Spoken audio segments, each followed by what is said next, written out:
c'est bien d'avoir du temps et il faut avoir du temps pour s'intéresser, faire de la politique, se renseigner. Moi, je vois là sur les 3 dernières années où je me suis engagé dans pas mal de mouvements, je me suis informé énormément, j'ai rencontré beaucoup de monde, je suis au conseil développement et tout ça. Bah ouais, c'est parce que j'ai du temps, parce que j'ai ma propre activité qui ne me rapporte pas énormément, mais que je la module comme je veux. Et là, on revient sur la problématique par exemple, la place du travail. Aujourd'hui, moi le premier, quand je bossais sur Toulouse, je partais, il devait être 7 heures du mat, je rentrais, je sais pas, 19 heures ou 20 heures, et ben, j'avais pas vraiment le temps pour faire de la politique. Et même, même au-delà de faire de la politique, j'avais pas forcément le temps et l'envie de prendre un bouquin. Alors peut-être que je regardais un documentaire vite fait.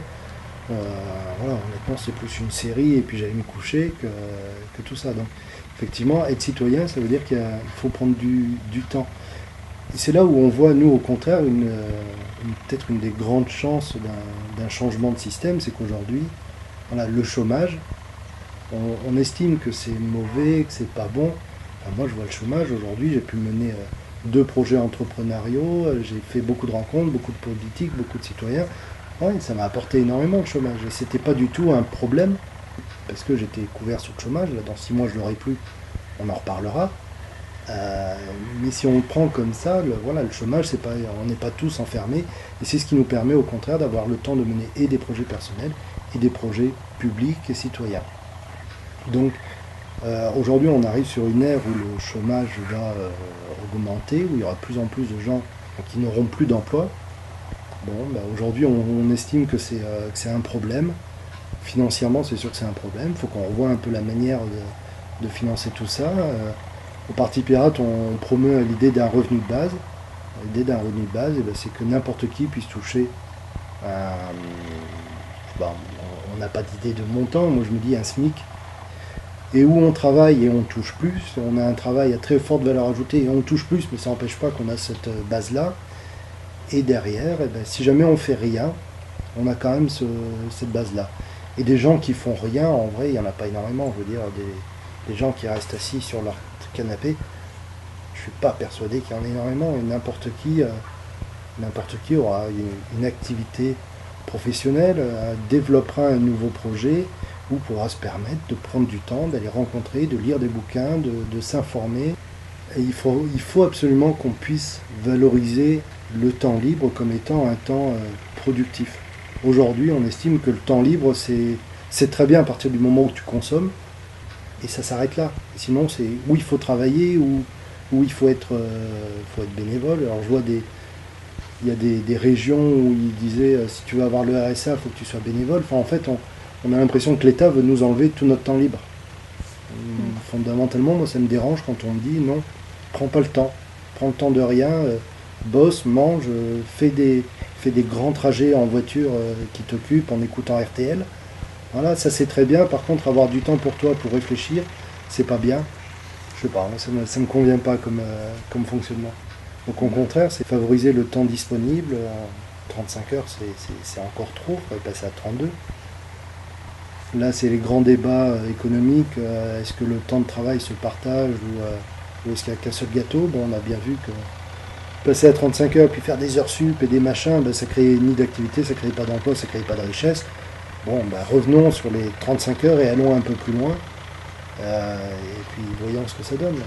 Si on change un peu pareil le logiciel, la manière de penser des politiques, des structures administratives, des banques, finalement, ben, on aura plus de temps et on sera fier d'avoir plus de temps et on pourra se permettre de faire des choses, notamment de la politique, quoi. Mais il faut du temps. Est-ce que des gens ne vont pas gaspiller leur revenu de base dans des choses qui ne sont pas utiles à la société? Et alors ben, il y a plein de gens qui font des trucs non utiles à la société aujourd'hui, donc ainsi soit-il. Quoi qu'il en soit, un mec qui va tuner sa bagnole, et ben écoute, il ira voir le garagiste du coin pour aller lui faire une peinture, et ben écoute, ça fera de l'activité au garagiste du coin. Hein. Il y a pas, je pense pas qu'il y ait vraiment d'activité non utile. Il y a toujours une activité qui va bénéficier à quelqu'un, quoi qu'il en soit, économiquement ou d'une manière solidaire. Et je dirais, laissons aussi, acceptons éventuellement des risques. Je suis pas dans l'optique Parce que l'idée d'avoir un revenu de base, mais dans ce cas-là, il faut se conforter à un cadre particulier, c'est quelque chose qui ne me plairait pas. Le revenu de base, c'est pour te permettre de faire ce que tu veux. Voilà, j'espère que qu'on aura d'autres systèmes incitatifs à plutôt que rajouter un carburateur Bicor sur ta voiture pour consommer 15 litres, il y aura des possibilités plutôt pour te donner envie d'installer des panneaux solaires pour être autonome en énergie. Mais après, ça, c'est des choix, je dirais, politiques. Sur le fait que les gens risquent de faire ce qu'ils veulent avec cet argent, bah écoute, fondamentalement, c'est pas différent de ce qui se passe aujourd'hui. Et moi, je voudrais pas d'un État qui me dise tu ne peux dépenser que ceci ou que cela. Qu'on m'y incite par des choix fiscaux et machin, écoute, ça peut se discuter. Mais non, laissons les gens faire ce qu'ils veulent. Mais du coup, les métiers difficiles ou désagréables, plus personne voudra les faire. Plus personne voudra les faire, pourquoi?